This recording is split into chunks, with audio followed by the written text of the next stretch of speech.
తీవ్రమైన లెఫ్ట్ భావాలతో తన రాజకీయాన్ని ప్రారంభించినటువంటి పవన్ కళ్యాణ్ గారు తక్కువ కాలంలోనే రైట్కి తీసుకొని సనాతన ధర్మాన్ని కాపాడటమే నా ధ్యేయమని కంకణం కట్టుకున్నారు.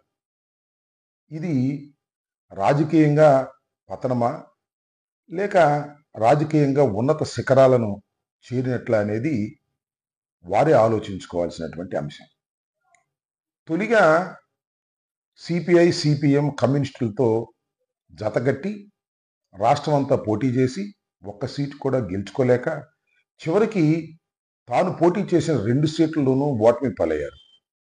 ఆ తరువాత కూటమిలో చేరారు. బీజేపీతో తెలుగుదేశంతో జతకట్టి 21 సీట్లకు పోటీ చేసి 21 సీట్లు గెలుచుకోవటమే కాకుండా తన కూటమిని అధికారంలోకి తీసుకురావడంలో కీలక పాత్ర పోషించారు అనేది ప్రజలు అనుకుంటున్నటువంటి అంశం. ఆ తర్వాత ఉప ముఖ్యమంత్రిగా వెళ్ళారు.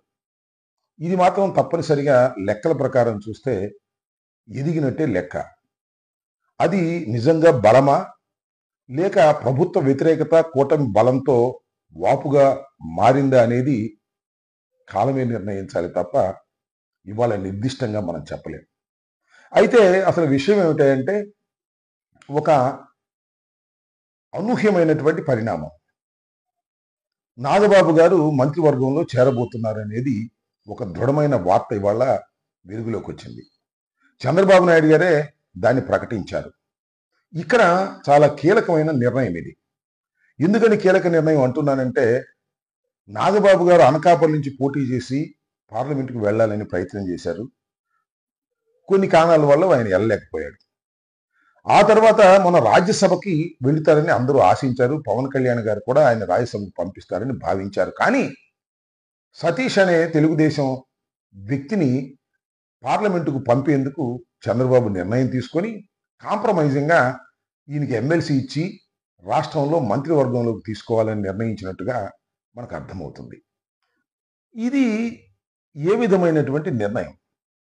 దీనివల్ల కళ్యాణ్ గారు కళ మరింతగా పెరుగుతుందా లేక కళ తప్పుతుందా అనేది ఇక్కడ లోతుగా ఆలోచించుకోవాల్సినటువంటి అంశంగా నేను భావిస్తున్నాను.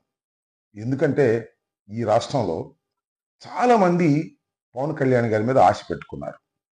21 సీట్లు గెలుచుకుంటే 3 మంత్రులు అయ్యారు.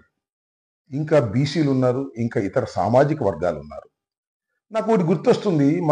మా గుంటూరుకు సంబంధించి బొనబోయిన శ్రీనివాస్ అని కాంగ్రెస్ పార్టీలో కూడా ఉండేవాడు. ఆ తర్వాత పవన్ కళ్యాణ్ గారు పార్టీ పెట్టిన తర్వాత దూకుడుగా ఆ పార్టీలో చేరి ఆ పార్టీలో శ్రమించాడు. ఒకానొక సందర్భంలో అతనికి కారు ఉంటే బాగుంటుంది, అతను మంత్రి అయితే బాగుంటుంది అని బహిరంగంగానే చెప్పారు. మరి అలాంటి వాళ్ళు చాలా మంది ఉన్నారు ఈ రాష్ట్రంలో. చాలా మంది పవన్ కళ్యాణ్ గారి మీద ఆశ పెట్టుకున్నారు. ఆ ఆశలన్నీ అడియాశ చేసి తన అన్నని మంత్రివర్గంలోకి తీసుకోవటంలో సఫలమయ్యాడు అని అనుకుంటున్నారు. అది సఫలమా లేక సుదీర్ఘ కాలంలో విఫలమా అనేది మనం ఇక్కడ ఆలోచించుకోవాల్సినటువంటి అంశం. మనం కాదులే, ఆయన ఆలోచించుకోవాల్సిన అంశం. ఇప్పుడు తాత్కాలికంగా విజయం సాధించినట్టుగానే భావించాలి. ఎందుకంటే అన్నను మంత్రివర్గంలోకి తీసుకురావడం, దానితో పాటు ఒక కీలకమైన శాఖను కూడా ఆయన కట్టబెట్టేటటువంటి ప్రయత్నం చేయటం అనేది తాత్కాలికంగా విజయంలాగానే కనిపించవచ్చు. కానీ సతీష్ని కేంద్రానికి పంపటానికి దీన్ని ఉపయోగించుకున్నారా చంద్రబాబు నాయుడు గారు? లేకపోతే చంద్రబాబు నాయుడు గారికి ఒక దీర్ఘకాలికమైన వ్యూహం ఏమైనా ఉన్నదా అనేది చర్చనీయాంశంగా మారింది. ఏమిటా దీర్ఘకాలికమైనటువంటి వ్యూహం? చంద్రబాబు నాయుడు గారు వయసు అయిపోతుంది. చంద్రబాబు నాయుడు గారి వయసు అయిపోయిన తర్వాత ఎవరో వారసులు కావాలి. ఎవరో ఎందుకు, ఇంకా లోకేష్ బాబే వారసుడు కావాలనేది వారికి బలంగా ఉంది, వారి కుటుంబంలో కూడా బలంగా ఉంది. తర్వాత నెక్స్ట్ లోకేష్ బాబు గారిని ఈ రాష్ట్రానికి ముఖ్యమంత్రిగా చేయాలి అని తెలుగుదేశంలో ఉన్నటువంటి ప్రముఖులందరూ భావిస్తున్నారు. అదేవిధంగా చంద్రబాబు నాయుడు గారి కుటుంబ సభ్యులు కూడా భావిస్తున్నారు.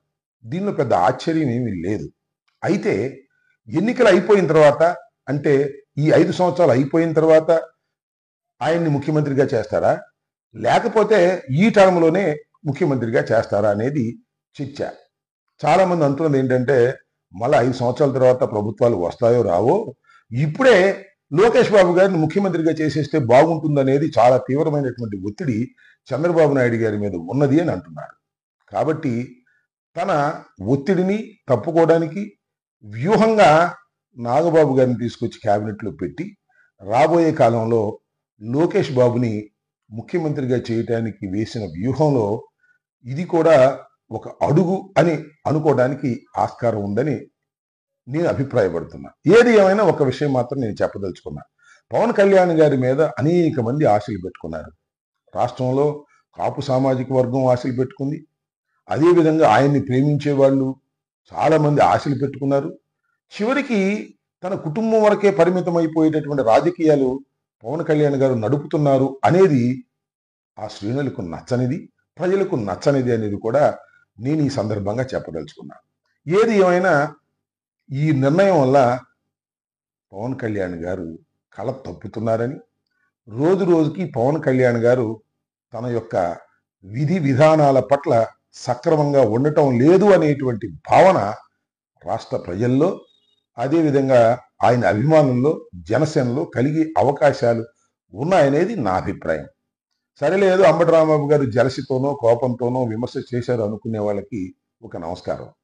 లోతుగా